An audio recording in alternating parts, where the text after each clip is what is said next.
review how to take an appropriate blood pressure using a sphygmomanometer. This is the sphygmomanometer, and you can see the name is right inside. Now, as you notice the dial, it goes up by 20, and so each little hashtag or tick, you can say, is going to be 2 millimeters of mercury.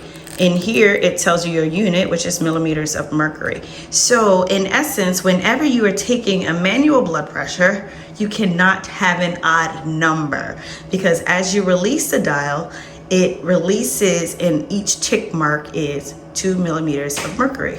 So first you'd cleanse your hands, sanitize, wash, whichever is your policy by either your hospital or your school.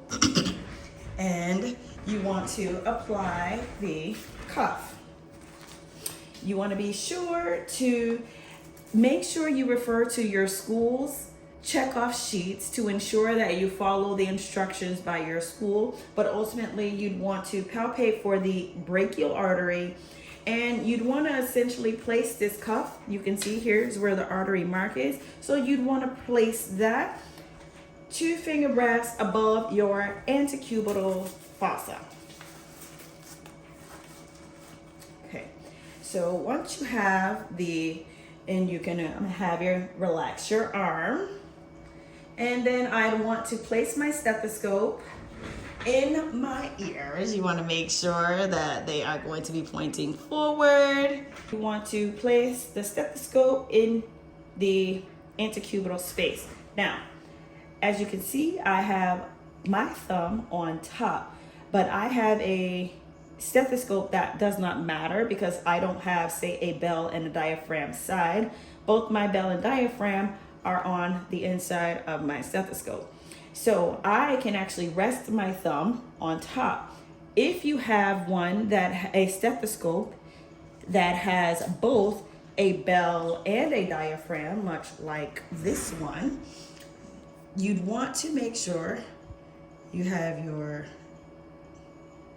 want to make sure that this is the side that you're using. Oftentimes when you have stethoscopes that have the 2 sides, it turns so that you can access the side that you are wanting to use for auscultation. Be sure to just give a nice little tap to make sure you are on the right side if you are having problems hearing anything. Okay. And then also, one other thing, if you are using, say, if the bell is what's listening, or the diaphragm, you do not want to rest your thumb on top. You'd want to make sure your fingers are in between. If you put your thumb here, likely you'll get some other noises that are going to obscure your listening and ability to get an accurate blood pressure. So again, I will apply. And I'm gonna have it just relax your arm. So there's a couple of ways to determine how high do you need to inflate to get your blood pressure. You can ask the patient, do you know what your normal blood pressure is? No. They do not know. I typically will go about 160 and I'll work my way down. If I get to 160 and it's as soon as I release the dial that I hear a thump, which would be a Korotkoff sound, I would then release the pressure and I would switch arms.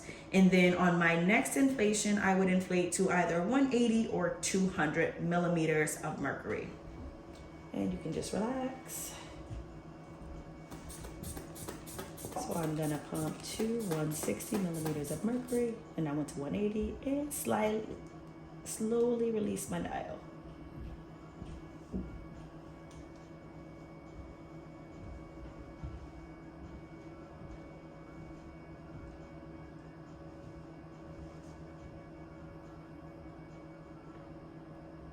What you're doing is you are essentially, once you inflate the cuff, you are watching for the dial to slowly descend and you are listening for the very first sound you hear. That very first sound would be your systolic blood pressure, and then the very last sound would be your diastolic blood pressure. Now be careful, don't try to just watch the dial here. Don't watch it for the first time it actually reacts. It will react, however, you should actually hear the sound before you see the movement. And so that gets a little tricky. For my school, the students can only be 4 millimeters of mercury off from my blood pressure. So that's where you would really run into problems if you're caught only trying to watch the dial versus listening for the Korotkoff sounds. Just so you know, the Korotkoff sounds are the heart sounds. The biggest challenge to blood pressure is learning how to manipulate the bulb and this dial. So you want to be careful that you don't put the dial too tight, because then as you inflate and you want to release, it can be very challenging, and then that's going to have a problem.